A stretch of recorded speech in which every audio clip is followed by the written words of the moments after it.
This video is about play, a key pillar for supporting runners in continuing running after they have started.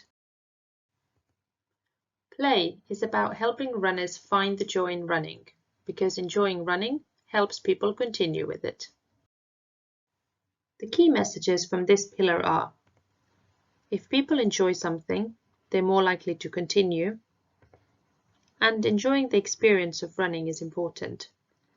This means that for people to continue with running, it's important that they enjoy running whilst they're doing it, rather than just enjoying the feeling running might give them afterwards.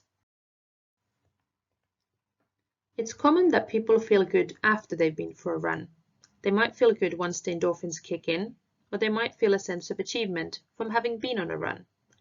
People don't always enjoy running itself though, and this might especially be the case for new runners, as running can often feel unpleasant to begin with.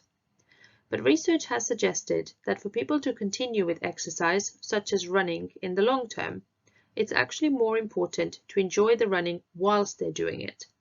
So people are more likely to continue to run in the future if they feel good during running than if they just feel good after running.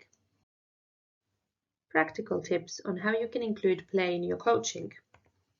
Firstly, make running fun. Running can become more enjoyable and interesting if some novelty and variation is included. This can also help support better quality motivation, which we talked about in the purpose video. Try to use humor and enthusiasm where possible. You could try changing the locations where you take the runners early on so they can see new places and explore running in nicer surroundings than just the track, and also encourage runners themselves to find pleasant locations for their homework runs.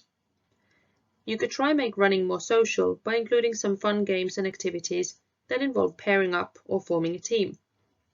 You could also encourage runners to listen to music when they run on their own. Putting on their favorite tunes could make running a more fun experience for them. Secondly, slow down the runs. Keeping running slow and low intensity can make running more enjoyable at the start.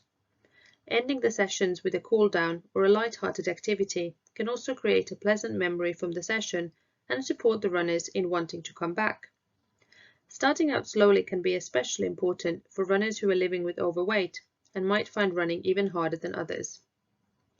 You can help runners slow down by guiding them on their pace during the session, role modeling a slower pace, and explaining to them why slowing down can be helpful. Encourage runners to also slow down when they're doing their homework runs. Thirdly, set open goals. You might be familiar with SMART goals, as the research suggests that setting goals that are specific, measurable, achievable, realistic, and time-based can motivate us and help us achieve our goals. Some newer research with inactive people and people new to exercising suggests that exercising might be more enjoyable if we use open goals instead. Open goals are non-specific goals that are aimed at exploring how people might do. For example, you could say, let's see how far we run today, or let's see how much we can cover in 10 minutes, as opposed to saying, the goal is to run 2K today. Open goals are more flexible, allowing the runners to have choice in their effort and giving them a sense of ownership. This can then reduce perceived pressure, increase their enjoyment, and therefore also support better quality motivation, which is what we talked about in the purpose video. You can set open goals by always explaining that there's flexibility in the goals and encourage people to explore how far they can run in 5 minutes or how many lampposts they can run in the session. You can still set more specific goals for homework runs so that the runners have guidance, but include a range. For example, you could tell people the goal is to run 10 to 20 minutes, but encourage them to see how well they can do that week without fixating too much on a specific goal. Some people's love for running and exercise can become so much that they develop an unhealthy relationship with it. It's important to encourage runners to listen to their bodies and take rest days if they feel unwell or are injured. Mind has an excellent resource called Tips on Developing a Healthy Relationship with Physical Activity. The QR code and link are on the last slide. For further explanations, please have a look at the 2-page handout on play.